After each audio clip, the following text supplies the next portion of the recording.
disse que mais da metade da obra não chegou até nós. Mas não porque tenha se perdido. Com sua autocrítica, o próprio autor destruiu tudo o que não julgou digno da posteridade.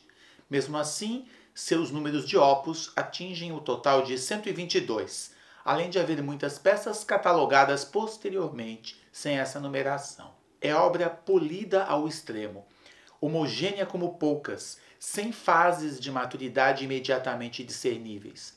Não obstante o seu uso das formas clássicas, é obra moderna e ao mesmo tempo norteada por um atípico, para um artista romântico, rigor contrapontístico.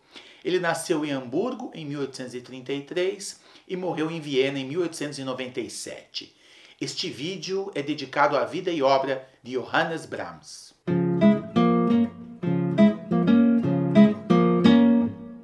Mas antes, deixe o like, sugestões para novos vídeos e inscreva-se no canal. O seu incentivo é muito importante. A vida de Brahms é mais fácil de resumir do que sua obra. Portanto, comecemos logo pela obra e por seu instrumento, o piano. Suas 3 sonatas para piano, as sonatas Opus 1, Opus 2 e Opus 5, são de 1853, quando ele contava 20 anos de idade.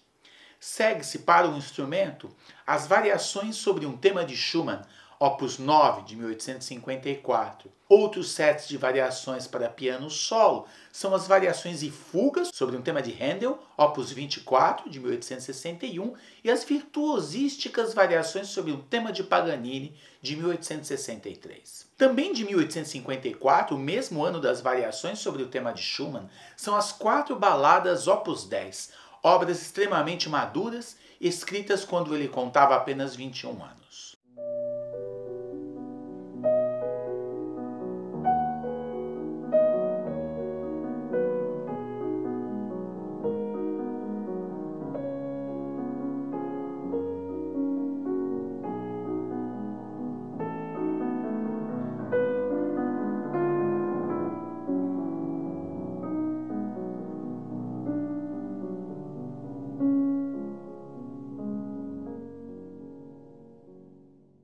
Os ciclos pianísticos com peças mais curtas em movimento único são também incríveis, como as 8 peças Opus 76, de 1878.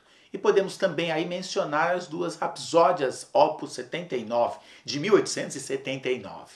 Especialmente algumas de suas últimas peças publicadas, como as 7 Fantasias Opus 116, os 3 Intermezzi Opus 117, ambos de 1892, as 6 peças Opus 118 e as 4 peças Opus 119, de 1893. Na obra orquestral destacam-se, claro, as 4 sinfonias. A número 1, Opus 68, em Dó menor, que estreou em Karlsruhe em 1876, quando ele tinha 43 anos. A número 2, Opus 73, em Ré maior, estreia com a Filarmônica de Viena em 1877, e regência de Hans Richter. A número 3, Opus 90, em Fá maior, também estreada em Viena, em 1883. E a número 4, Opus 98, em Mi menor, que estreou em Meiningen, em 1885, com regência do próprio Brahms. Há também os 2 concertos para piano e orquestra. Número 1, Opus 15, em Ré menor, que estreou em Hannover,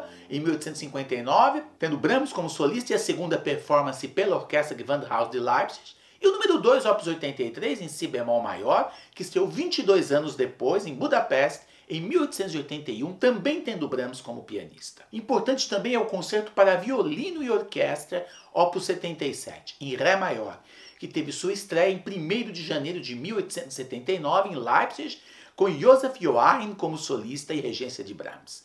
E o concerto duplo para violino e violoncelo, Opus 102, de 1887. Mas uma outra memorável obra orquestral é as variações sobre o tema de Haydn, Opus 56A, estreada com a Filarmônica de Viena em 2 de novembro de 1873, com regência de Brahms, que tinha 40 anos na ocasião. A orquestra utiliza piccolo, 2 flautas, 2 oboés, 2 clarinetes, 2 fagotes, contrafagote, 4 trompas, 2 trompetes, tímpano, triângulo, raro em Brahms, e cordas, violinos 1, violinos 2, violas, violoncelos e contrabaixos.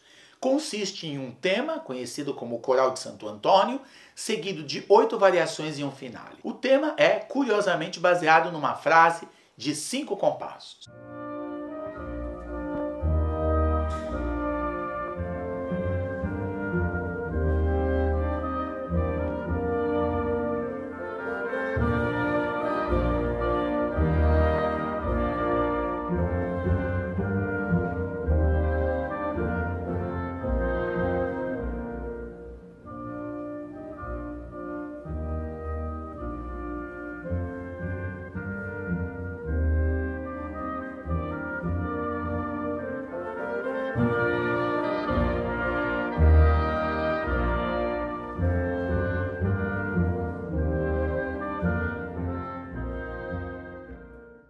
Após as espetaculares variações, na última sessão, o finale, Brahms introduz uma linha de baixo fixa, também de 5 compassos, a partir da qual constrói uma passacaglia barroca.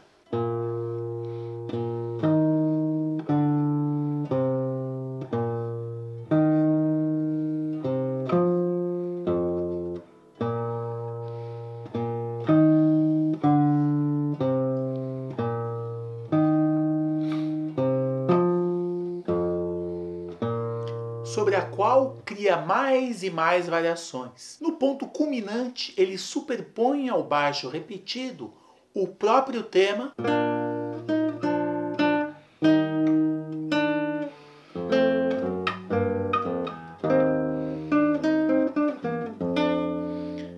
levando o tema à sua apoteose. A obra de câmara de Brahms é de extremo perfeccionismo, na verdade um de seus pontos altos.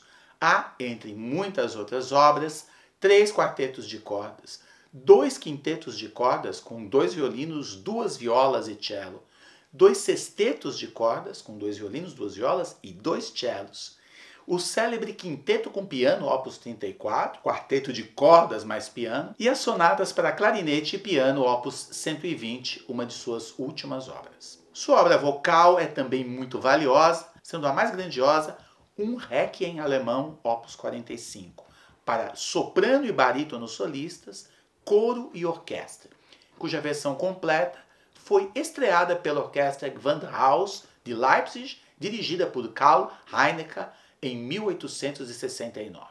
Ao invés do texto latino tradicional, Brahms compõe uma cantata com versículos da Bíblia de Lutero.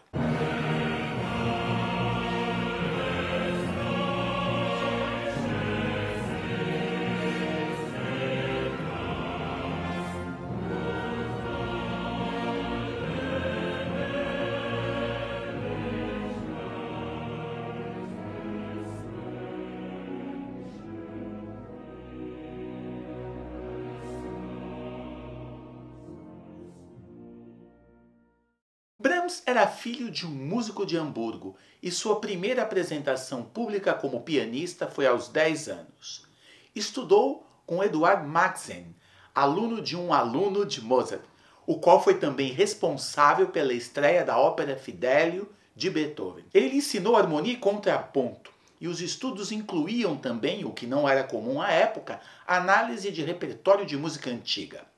Brahms tornou-se também um ávido leitor das obras do escritor E.T.A. Hoffmann. Em 1853, Brahms viajou em tour com um violinista húngaro, cuja convivência lhe inspiraria o ciclo das 21 danças húngaras, originais para piano a 4 mãos, mas tendo algumas delas igualmente versões para piano solo e orquestrais. Elas estão entre suas obras mais populares.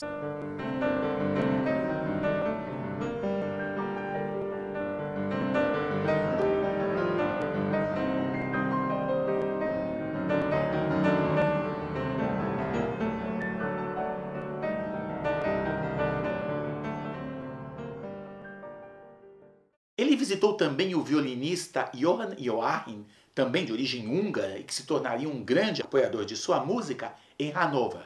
Seu concerto para violino seria dedicado e estreado por Joachim. Foi a Weimar, visitou Liszt E, enfim, a partir de uma carta de apresentação de Joachim, que, como vimos em um dos nossos vídeos deste canal, apresentava-se em turnês com a pianista Clara Schumann, foi recebido pelo casal Schumann em Düsseldorf. Ao conhecê-lo e ouvi-lo, Robert Schumann escreveu um artigo sobre ele no periódico que editava, o Neue Zeitschrift für Musik. Com a indicação de Schumann, ele vai a Leipzig se apresentar e suas primeiras obras serão editadas por importantes casas editoriais dessa cidade, com a qual ele manterá intenso intercâmbio. Ele morou em Düsseldorf no período de internação e morte de Schumann, voltou a Hamburgo durante algum tempo, onde trabalhou com o coro feminino, e assumiu um cargo musical na pequena cidade de Detmold. Ao lado de Joachim, Brahms posicionou-se nesse momento contra a nova música de Liszt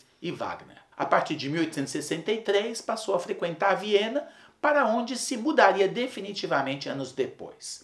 Um de seus maiores defensores será o crítico Eduard Hanslick. Brahms foi por algum tempo regente da Singakademie de Viena.